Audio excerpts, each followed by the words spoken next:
अस्सलाम वालेकुम व्यूअर्स, मैं हूं समीना पाशा। उम्मीद है आप लोग खैरियत से होंगे। व्यूअर्स, कुछ आम खबरें और अपडेट्स लेकर इस व्लॉग में आपके सामने हाजिर हैं जनाब। इंपॉर्टेंट खबरें हैं जी, क्योंकि आज जैसे मैंने आपको पहले बताया था कि अडियाला के बाहर एक आपको गैर मामूली इज्तिमा नज़र आएगा, तो बिल्कुल ऐसी ही सूरत हाल है और बड़ी तादाद में PTI के कारकुनान, अहदेदारान, MPAs और मुख्तलिफ लॉयर्स इकट्ठे हो चुके हैं। एक जमे गफ़ीर आज नज़र आ रहा है आपको अडियाला के बाहर। इमरान खान साहब की बहनें भी पहुंच चुकी हैं नाके के ऊपर और सुहेल आफरीदी आज एक बड़ा काफिला लेकर पहुंचे। इसकी तफसीलात सब आपको बताते हैं। इसके साथ साथ आपको बताएंगे कि मौलाना फजल रहमान साहब ने भी एक तकरीब से खिताब करते हुए, प्रेस कॉन्फ्रेंस से खिताब करते हुए इंदिया दिया कि वो समझते हैं कि ये हुकूमत गैर कानूनी है, नाजायज़ है और इसके ख़िलाफ़ मज़ामत होनी चाहिए वगैरह वगैरह। वो जो उसूली बातें होती हैं, लेकिन वो उसूली बातें सिर्फ वसूली के लिए होती हैं, उसके ऊपर बात करते हैं। इसके साथ साथ फील्ड मार्शल साहब का अहम खिताब है और उसके ऊपर भी गुफ्तगू करेंगे। साथ ही साथ जो इस वक्त सिचुएशन है अवाम की, उसके ऊपर भी बात करेंगे। महंगाई ने और फिर हुकूमत के नाजायज़ टैक्सेस ने एक भत्ते की सूरत इख्तियार कर ली है। काफ़ी कुछ है इस व्लॉग में। आपसे रिक्वेस्ट है कि चैनल को सब्सक्राइब कर लें अगर अभी तक सब्सक्राइब नहीं किया। तो सबसे पहले बात कर लेते हैं कि अडियाला के बाहर आज क्या सूरत हाल है। एक्सपेक्टेड था, क्योंकि सुहेल आफरीदी ने लास्ट टाइम भी जब धरना ख़त्म किया था तो ये कहा था कि एक हफ़्ते का टाइम देकर जा रहे हैं और अगर इमरान खान साहब को अस्पताल मुंतकिल ना किया गया तो फिर पहले से ज़्यादा प्लान करके आएंगे और सख्ती से पेश आएंगे। अब वो सख्ती क्या थी? ये कि एक तो ज़्यादा नंबर्स में लोग आएंगे, ज़ाहिर है उससे भी एक प्रेशर बनता है, और दूसरा इस बात का भी इम्कान मौजूद है कि आज एक लंबा धरना दिया जा सकता है। तो ये दो वो चीज़ें हैं जो कि आपको वाज़े तौर पर नज़र आ रही हैं आज पाकिस्तान तहरीक इंसाफ की स्ट्रेटजी में। और सुहेल आफरीदी का काफ़िला जो है आज निस्बतन बड़ा काफ़िला नज़र आ रहा है। जैसे रेगुलर वो आते हैं उससे ज़्यादा बड़ी तादाद में उनके साथ वज़रा हैं, उनकी गाड़ियां हैं, कारकुनान हैं। तो अच्छा खासा दर्जनों गाड़ियों पर मुश्तमिल काफ़िला जो है वो निकला है। और आज वहाँ पे अब वो ये ज़ाहिर है कि आपको पता है सिक्योरिटी इंतज़ामात होते हैं, नाकों पे रोक लेते हैं वगैरह वगैरह, तो वो सिलसिला चलेगा। मुलाकात का तो इम्कान नहीं है इमरान खान साहब से, लेकिन ये लोग बैठेंगे और कितनी देर बैठेंगे इसके ऊपर जो है वो लाजमी तौर पर बात होगी। और ये भी एक इम्पॉर्टेंट बात है कि जब बहनें भी वहाँ पहुँचेंगी तो ज़ाहिर है उस वक्त हालात को देखते हुए भी उनकी आपस की कोऑर्डिनेशन में फ़ैसला किया जाएगा कि करना क्या है। ऐन मुमकिन है कि हुकूमत की तरफ से भी उनको कोई अप्रोच किया जाए और कोई सच्ची झूठी यकीन दहानी कराने की कोशिश की जाए। लेकिन इस हवाले से अभी चीज़ें जो हैं, इनका प्लान ये है बिल्कुल कि लंबा धरना देना है। और आज तो पंजाब से भी बड़ी तादाद में जो इनके रहनुमा हैं पहुँचे हैं। नईम पंजोता साहब तो हमेशा ही पहुँचते हैं, वो लॉयर भी हैं तो वो तो हमेशा आपको नज़र आते हैं। इसके अलावा शौकत बसरा साहब पहुँचे हैं। कुछ और MPAs भी नज़र आ रहे हैं। आज पिंडी और इस्लामाबाद वालों को भी कॉल दी है। जुनैद अकबर ख़ान साहब ने निकलते हुए इस बात का ऐलान किया कि आज 10,000 का मजमा होगा अडियाला के बाहर।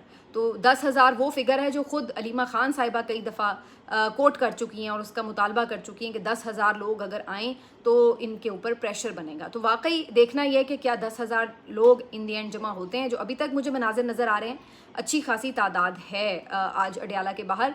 और आज इनका मूड भी ऐसा ही है कि किस तरह से आगे इस धरने को ज़्यादा देर कंटिन्यू करना है। तो ये जी सूरत हाल है। लेकिन दूसरी तरफ पंजाब पुलिस भी आपको पता है अपने तौर पर मुस्तैदी से तैयार होती है और कारकुनान की हद तक तो कम अज़ कम वो कोशिश करते हैं कि उन्हें मार पीट के, उनकी गाड़ियाँ तोड़ के, उनको बीच में से ही पकड़ धकड़ करके गायब कर दिया जाए और उनको मुंतशिर किया जाए। लेकिन ज़ाहिर है जब मेंबर्स आते हैं तो फिर वहाँ थोड़े से उनको लिहाज करना पड़ता है। मेंबर असम्बली जो हैं PTI के, उन्होंने भी आज पार्लिमानी इजलास किया अपना और उसके बाद उन्होंने वहाँ से तय किया है कि वो भी अडियाला जाएंगे, तो वो लोग भी निकल चुके हैं। और दूसरी तरफ जो एक और अहम मामला के जो कारकुन हमेशा आते हैं, बहनों के पास होते हैं, उनके साथ होते हैं, तो वो भी दिखाई देते हैं। बल्कि मैं देख रही थी हैदर सईद, जिनको अभी कल ही रिहाई मिली है, कल रात वो घर पहुंचे हैं अपने और आज सुबह वो फिर निकल पड़े हैं अडियाला के बाहर। तो ये वो चीज़ है जिसके ऊपर हमेशा सब बात करते हैं कि PTI के, ये आप अपनी तनकीद सब करते हैं अपनी जगह के जी पहले की तरह अब लोग उस तरह नहीं निकल रही है। वो जाहिर है हर एक की हिम्मत हौसला एक जैसा नहीं होता, लेकिन ये बात भी माननी पड़ेगी कि इतने कमिटेड कारकुन भी इस वक्त सिर्फ और सिर्फ PTI के पास ही हैं। मतलब आप दर्जनों ऐसे कारकुनान देख सकते हैं या शायद सैकड़ों ऐसे कारकुनान देख सकते हैं पीटीआई के, जो इधर जेलें काट के आते हैं और उसके बाद अगले ही लम्हे आपको, अगले ही दिन आपको वो दोबारा से उन्हीं सियासी एक्टिविटीज़ में नज़र आ रहे होते हैं जिनकी वजह से उन्हें पकड़ा होता है। तो ये एक हैरत अंगेज़ मामला है। और मज़े की बात यह है कि जिनको ज़्यादा पकड़ा गया है, जिन्होंने बार बार जेल भी काटी है, जिनके ऊपर तशद्दुद भी हुए हैं, वो उतने ही ज़्यादा कमिटेड हैं। ये और ज़्यादा दिलचस्प बात है कि बजाय इसके कि जिनको पकड़ा जाए जो एक दफ़ा जेल की हवा खा आए, उसके बाद तो वो ज़रा पीछे हट जाए कि चलो यार मैं ज़रा पीछे पीछे रहूँ, मैं दोबारा ना हत्ते चढ़ जाऊँ, बल्कि जो जेल की हवा खा आता है वो और ज़्यादा कमिटमेंट शो करता है और अगली दफ़ा वो और भी ज़्यादा जज्बे के साथ बाहर आ जाता है। तो ये बड़ी दिलचस्प बात है। तो मैं अभी देख रही थी हैदर सईद की वीडियो भी सोशल मीडिया पर कि अभी कल रात ये नौजवान रिहा हुआ है और आज ये दोबारा अपनी वालदा के साथ अडयाला की तरफ चला गया है। और ये वो चीज़ है कि जिसको अभी तक आप कह सकते हैं कि कन्क्वायर नहीं किया जा सका, फतह नहीं किया जा सका। और तमाम तर जबर और तशद्दुद के बावजूद भी अगर कोई समझता था कि इमरान खान रेलेवेंट हो जाएगा, अभी आप देखिए ना, चंद दिन पहले की बात है ये, जब जंग वगैरह का मामला बहुत पीक पे चल रहा था, मुज़ाकरात का मामला फिर पीक पे चलने लगा, तो इन तमाम चीज़ों में इमरान खान साहब के ऊपर गुफ्तगू ज़रा कम हो रही थी। तो उस वक्त बहुत से हुकूमती टाउट्स ने ये नैरेटिव बनाना शुरू कर दिया कि जनाब देखें इमरान खान तो इरेलेवेंट हो गया है, देखें आज तो वो किसी गुफ्तगू का हिस्सा ही नहीं है, आज इस पे कोई बात ही नहीं कर रहा कि कोई इमरान खान जेल में भी पड़ा हुआ है ये वो।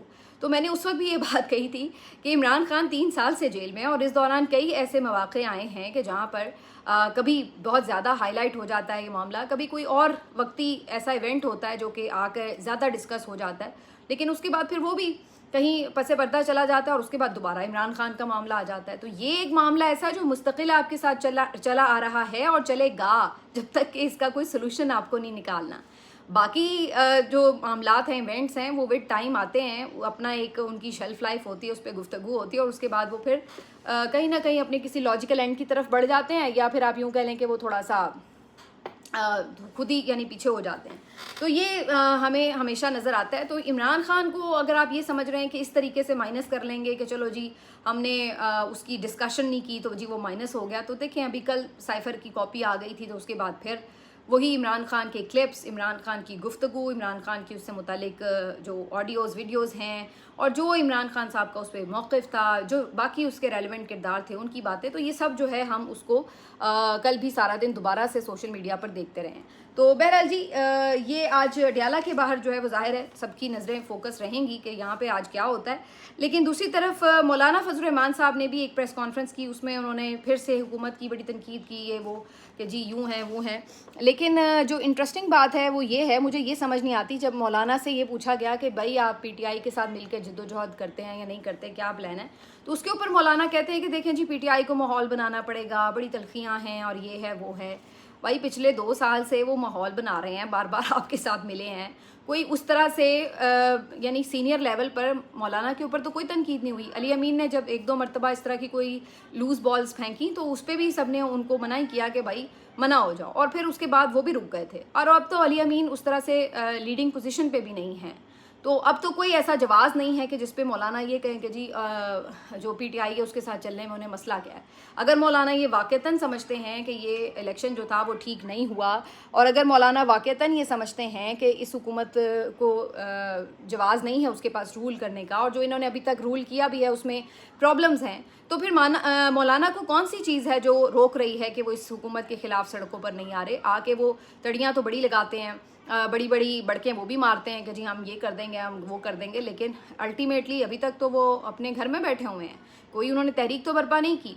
अब बात ये है कि अगर आप ये देख रहे हैं कि जी पीटीआई क्या कर रही है, पीटीआई पहले मुझे बना ले ज़रा तो उसके बाद मैं तहरीक चलाऊंगा, तो भाई इस मुल्क का ठेका क्या सिर्फ पीटीआई का है? चलिए माना आपको पीटीआई से बहुत गिले शिकवे होंगे, ठीक है, आप मान लें कि पीटीआई जो है वो नहीं कोई जिद्दोजहद करी नीयत के साथ, तो अगर पीटीआई नहीं करेगी तो क्या आपके ऊपर भी कोई जिम्मेदारी नहीं है? आप भी तो कहते हैं ना आप बड़े मुहिब्बे वतन हैं और आपको भी बड़े मसाइल हैं, तो भाई आपकी फिर अपनी पार्टिसिपेशन कहाँ है? तो ये वो सवाल हैं जिसका मौलाना फजल रहमान साहब क्या जवाब देंगे, क्योंकि मौलाना फजल रहमान साहब की सारी सियासत ही इसी किस्म की है कि वो हमेशा ये सोचते हैं कि कहाँ उनको उनकी जमात को ज़्यादा फ़ायदा मिलता है, कहाँ उनको कोई ओहदे मिल रहे हैं, कहाँ उनको कोई सरबराहियाँ मिल रही हैं। तो जब आप इस तरह से फैसले करेंगे तो फिर आप इसी चक्कर में पड़े रहेंगे कि जी आप ये सोचते रहेंगे कि दूसरा मुझे कैसे ओब्लाइज करे तो फिर मैं कोई किरदार अदा करूँगा। ऐसा नहीं होता। और मौलाना का किरदार तो पहले ही वाज़ेह है। 26वीं तरमीम आप देख लें, उसके बाद मखसूस नशस्तों की बंदर बांट में मौलाना ने बखुशी अपना हिस्सा वसूल किया, जो कि नाजायज़ था, फिर भी वसूल किया। तो जब आप अगर उसूली मौक़िफ़ पे खड़े हो ना, तो फिर आप ये काम नहीं करते। तो फिर भी खैर PTI ने उसके बावजूद भी मौलाना को उस कदर तनकीद का निशाना नहीं बनाया, और फिर भी वही कोशिश करते रहे कि मौलाना चले उनके साथ मिल जाएं। लेकिन मौलाना साहब पता नहीं किसी इशारे के मुंतज़िर हैं, या मौलाना साहब भी खौफज़दा हैं कि अगर उन्होंने भी कोई जद्दोजहद शुरू की तो उनके साथ भी वही हाल हो जाएगा जो PTI के साथ हो रहा है। अब ये तो अल्लाह बेहतर जानता है। लेकिन बहरहाल किस्सा मुख्तसर ये कि मौलाना भी फ़िलहाल सिर्फ मुँह के मुजाहिद ही नज़र आ रहे हैं। उसके अलावा प्रैक्टिकली तो उन्होंने भी कोई जो है इस हुकूमत को टफ़ टाइम नहीं दिया है। दूसरी तरफ फील्ड मार्शल साहब ने भी आज एक ख़िताब में ये बात कही है कि मनफी प्रोपेगेंडे से और जो दहशतगर्दी की प्रॉक्सी चल रही है उससे जो ये मुल्क की तरक्की है उसको रोकने की जो साजिश है वो नाकाम होगी, और उसको हम किसी सूरत जो है वो नाकाम ही करेंगे, कामयाब नहीं होने देंगे। वैसे मुझे इसमें तो कोई शक नहीं कि ज़ाहिर है दहशतगर्दी भी पाकिस्तान में करवाई जा रही है और ये भी पाकिस्तान के ख़िलाफ़ एक साजिश है। दूसरी तरफ हम ये भी देख रहे हैं कि प्रोपेगेंडा मुहिम भी होती है बैरून मुल्क, तो ख़ास तौर पर बहुत ज़्यादा है पाकिस्तान के ख़िलाफ़। तो वो तमाम चीज़ें भी अपनी जगह हैं। लेकिन प्रोपेगेंडा जो इंडिया की सतह पे करवाया जाता था, किया जाता था, उसका तो बड़ा अच्छा सदेबाब हुआ है, क्योंकि जो अभी लास्टली पाकिस्तान ने अमन के किरदार में अपना अमन के क़याम में अपना किरदार अदा किया, तो उसमें तो दुनिया ने माना है कि पाकिस्तान एक पीसफुल कंट्री और बल्कि पीस के लिए किरदार भी अदा कर रहा है। और इंडिया का जो वो नैरेटिव था कि पाकिस्तान दहशतगर्दी कर रहा है या ये वो, तो उसको भी बड़ी हद तक जो है वो ब्रेक लगा है। अब वो उस तरह पाकिस्तान को बाहर इस तरह से नहीं कर पा रहा उसके ख़िलाफ़ प्रोपेगेंडा जैसे वो पहले करता था। लेकिन बाकी जो ये बात है कि मुल्क की तरक्की, तो भाई मुल्क की तरक्की तो हमें ऐसा दिखाई नहीं दे रही, क्योंकि मुल्क की तरक्की का तो यह आलम है इस वक्त कि पाकिस्तान की आधी जो आबादी है वो ख़ते गुरबत से नीचे ज़िंदगी गुजार रही है। जो अपने फैक्ट्स एंड फिगर्स हैं हुकूमत के, वो बता रहे हैं कि जो 3 साल पहले की पोजीशन थी, 4 साल पहले की पोजीशन थी, जो आपके इंडिकेटर्स हैं वो उससे कहीं ज़्यादा ख़राब नज़र आ रहे हैं। महंगाई इस वक्त बेतहाशा है, लोग खुदकुशियों पे मजबूर हैं।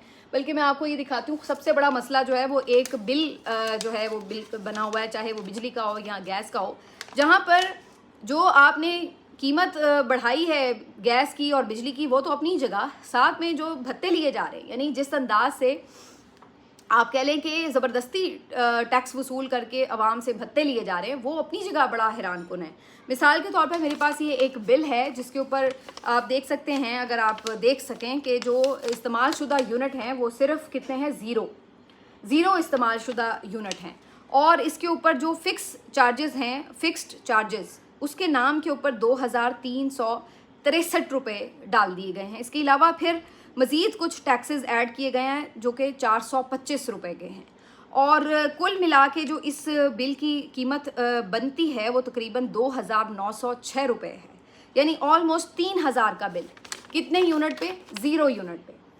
यानी किसी ने अगर 0 यूनिट इस्तेमाल किया है, उसके बावजूद इसके ऊपर उसको 3000 का जो बिल है वो पे करना पड़ेगा। भाई किस चक्कर में, किस खाते में? ये कौन सा भत्ता है कि आप कोई बिजली इस्तेमाल कर रहे हैं या नहीं कर रहे, आपको 3000 रुपये इन एनी केस फिर भी भरने ही भरने हैं। और यही इस तरह के हिडन चार्जेस, हिडन टैक्सेस और पता नहीं लेवी और फिक्स्ड चार्जेस और क्या कुछ इन्होंने डला के इतना ज़्यादा बिलों को बढ़ा दिया हुआ है कि आप अगर बचत करके भी कहते हैं कि यार गर्मी में बैठे रहें, हम कम इस्तेमाल कर लें यूनिट, तो फिर भी आपको भारी बिल आ रहे हैं, क्योंकि इस तरह की जो साथ में इन्होंने नकब ज़नी की हुई है उसकी वजह से आपको वो पैसे भत्ते की तरह भरने पड़ते हैं। और फिर भत्ता वसूली के लिए इन्होंने फोर्सेस रखी हुई हैं, ठीक है, जो शहरियों को सरेआम जो है वो चलते फिरते चपेड़े भी मार रहे हैं, उनको मार पीट भी रहे हैं, उनके रोज़गार के जो ज़रिए हैं उनको तोड़ रहे हैं, गिरा रहे हैं। कोई लिहाज नहीं कर रहे कि जनाब ये कोई एक कभी मैं वीडियो देख रही थी कि माजूर है बच्चा, उसको मार दिया, उसकी वो यानी थप्पड़ मार दिया या उस पर तशद्दुद कर दिया, उसकी जो रोज़गार था छीन लिया। एक खातून है, उसको ट्रैफिक वार्डन ने थप्पड़ मार दिया। एक कोई शहरी है, वो बेचारा अपनी दुहाई दे रहा है, उसके ऊपर जो है वो पेरा वाले मारते पीटते गुजर रहे हैं। मतलब एक अजीब बदमाशी प्रोग्राम चल रहा है फुल। ऐसे लगता है कि जैसे आप कोई पुलिस स्टेट हैं, जिसके आप ऐसे किसी इलाके में हैं कि जहाँ पर कब्जा हो चुका है, और यूनिफॉर्म में मुसल्लत गुंडे जो हैं वो आपको आके ना सिर्फ ये कि आपसे पैसे वसूल करते हैं, बल्कि आपको मारते पीटते हैं, आपके ऊपर मुकदमात करते हैं, आपकी सेल्फ रिस्पेक्ट को डैमेज करते हैं, और फिर वो कोई लिहाज नहीं रखते कि आप खातून हैं, आप बुज़ुर्ग हैं, आप बच्चे हैं, या आप अगर कोई मुअज़्ज़ज़ शहरी हैं, आपके बच्चे सामने मौजूद हैं, आपको बच्चों के सामने भी वो मारने पीटने से जो है वो गुरेज नहीं कर रहे। तो ये सब कुछ इस मुल्क में इस वक्त चल रहा है। मुझे नहीं पता कि इसको तरक्की कहते हैं अगर, तो ये मेरा ख्याल है कि कोई नई डेफिनेशन आ गई तरक्की की। तो बहरहाल जी ये है। बाकी असल वही बात आ जाती है कि जब आपके मुल्क में लाकानूनियत हो, जब कोई पूछने वाला ना हो, जब एहतसाब ना हो, जब फ्री एंड फेयर इलेक्शन ना हो, जब मुंतखब हुकूमत ना हो, तो फिर आपको यही सब कुछ भुगतना पड़ता है जिस वक्त पाकिस्तानी कौम भुगत रही है। देखना ये कि जागना कब है। मिलते हैं आपसे अगले वीलॉग में। अपना ख्याल रखिए। अल्लाह हाफिज़।